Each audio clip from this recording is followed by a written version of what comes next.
চাঁদপুরে বৃষ্টি ভিজে ট্রাফিক পুলিশের দায়িত্ব পালন করা শিক্ষার্থীদের জন্য ছাতা উপহার দিলেন জেলা বিএনপির সাংগঠনিক সম্পাদক এবং বিশিষ্ট সমাজসেবক হাজী মোহাম্মদ মোশাররফ হোসাইন।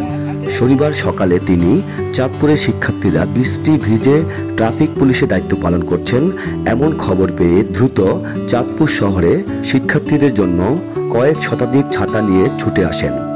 এ সময় তিনি চাঁদপুর শহরের ব্রিজের গোড়া থেকে শুরু করে শপথ চত্বর, রাজু চত্বর, চাঁদপুর সরকারি কলেজের সামনের সড়ক, বাস স্টেশন, জেলা প্রশাসক কার্যালয়ের সামনের সড়ক থেকে শুরু করে ওয়ারলেস বাজার মোড় এলাকায় শত শত শিক্ষার্থীদের হাতে নিজের ব্যক্তিগত অর্থায়নে কয়েক শতাধিক ছাতা তুলে দেন।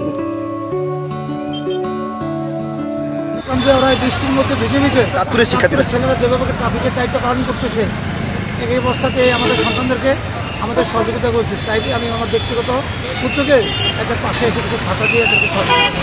আমি আসলে ছাত্ররা, আমাদের ছাত্র সমাজ, আমরা যারা ছাত্ররা রাজনীতি করছি, রাজনীতি করার পরে ছাত্র সমাজের যে গুরুত্ব, ছাত্রদের মূল্যায়ন, এটা আসলে হারিয়ে গেছে।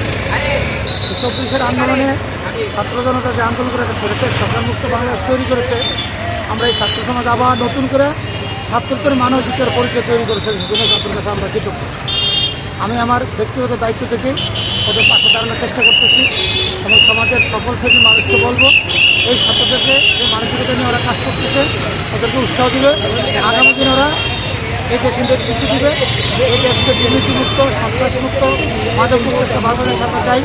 যে বাংলাদেশে আমার সন্তান নিরাপদে থাকবে, আমাদের সকল সন্তান ভবিষ্যৎ উজ্জ্বল হবে। এই দেশের মেধাবী ছাত্ররা এই দেশে থেকে এই দেশের মানুষের, এই দেশের উন্নতি করবে, এটাই আমাদের প্রত্যাশা।